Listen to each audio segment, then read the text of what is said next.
जय श्री गणेश। राम राम जी सारा ने। तो आज हम आगे पढ़ेंगे शिव महापुराण कथा।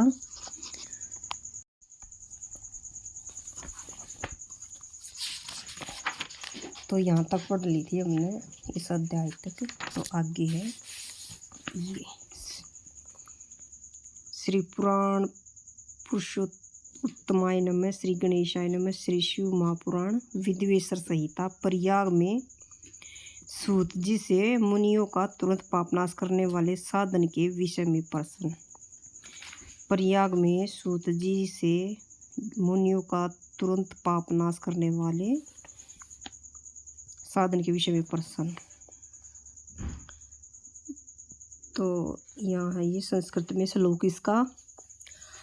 आदंत मंगलम जात समान भाव मार्य तमीस मजराम आत्मदेवम पंचानम प्रबल पंच विनोदशीलम संभाव्य मनसी शंकरम अभिकेशम।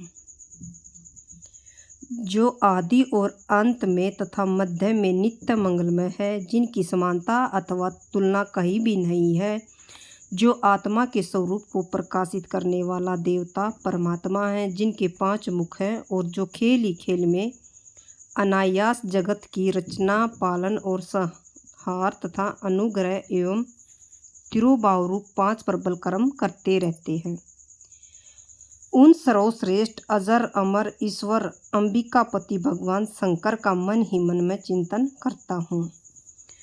व्यास जी कहते हैं, जो धर्म का महान क्षेत्र और जहाँ गंगा यमुना का संगम हुआ है, उस परम पुण्य में प्रयाग में जो ब्रह्मालोक का मार्ग सत्यव्रत में तत्पर रहने वाला महातेजस्वी महाभाग महात्मा मुनियों ने एक विशाल ज्ञान का यज्ञ का आयोजन किया।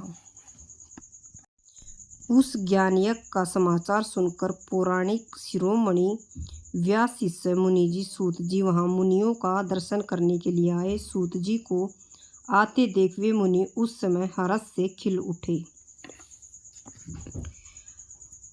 और अत्यंत प्रसन्नचित्त से उन्होंने उनका विधिवत स्वागत सत्कार किया। तत्पश्चात उन प्रसन्न महात्माओं ने उनकी विधिवत स्तुति करके विनयपूर्वक हाथ जोड़कर उनसे इस प्रकार कहा। सर्वज्ञ विद्वान रोमहर्षण जी, आपका भाग्य बड़ा भारी है। इसी से आपने व्यास जी के मुख से अपनी प्रसन्नता के लिए ही संपूर्ण पुराण विद्या प्राप्त की है, इसलिए आप आश्चर्य स्वरूप कथाओं के भंडार हैं। ठीक उसी तरह जैसे रत्नाकर समुद्र बड़े बड़े सारभूत रत्नों का आगार है, तीनों लोकों में भूत वर्तमान और भविष्य तथा और भी जो कोई वस्तु वह आपसे अज्ञात नहीं है। आप हमारे सौभाग्य से इस यज्ञ का दर्शन करने के लिए यहाँ पधार गए हैं और इसी व्यास जी हमारा कुछ कल्याण करने वाले हैं, क्योंकि आपका आगमन निरर्थक नहीं हो सकता। हमने पहले भी आपसे शुभ अशुभ पूरा वर्णन सुना है, किंतु उसे तृप्ति नहीं होती, हमें उसे सुनने की बारंबार इच्छा होती है।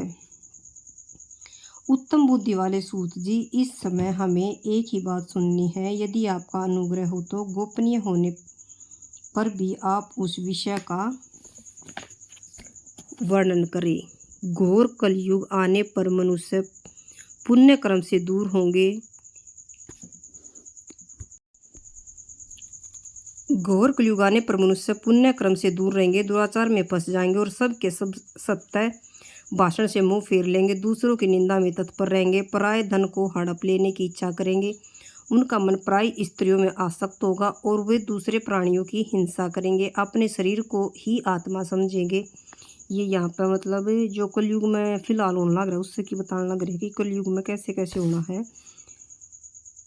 तो ये सब बातें होने लग रही हैं। अपने शरीर को आत्मा ही समझेंगे, मूढ़ नास्तिक और पशु बुद्धि रखने वाले होंगे, माता पिता से द्वेष रखेंगे, ब्राह्मण लोभ रूपी ग्राहक के ग्रास बन जाएंगे, वेद बेचकर जीविका चलाएंगे, धन का उपार्जन करने के लिए ही विद्या का अभ्यास करेंगे और मद से मोहित रहेंगे, अपनी जाति के कर्म छोड़ देंगे, प्राय दूसरों को ठगेंगे, तीनों काल की संध्या उपासना से दूर रहेंगे, ब्रह्मा ज्ञान से शून्य होंगे, समस्त क्षत्रिय भी 100 धर्म का त्याग करने वाले होंगे, कुसंगी, पापी, व्यभिचारी होंगे। उनमें शौर्य का अभाव होगा। वे कुत्सित शौर्य कर्म से जीविका चलाएंगे। शूद्रों का सा बर्ताव करेंगे। उनका चित्त काम का किंकर बना रहेगा। वैश्य संस्कार भ्रष्ट, स्वधर्म त्यागी, कुमार्गी, धनोपार्जन परायण तथा नाप तोल में अपनी कुत्सित वृत्ति का परिचय देने वाले होंगे।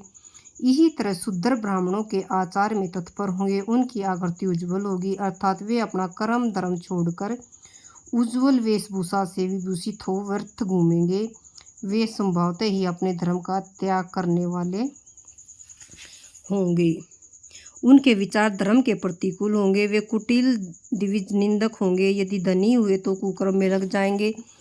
विद्वान हुए तो वाद विवाद करने वाले होंगे। अपने को कुलीन मानकर चारों वर्णों के साथ वैवाहिक संबंध स्थापित करेंगे।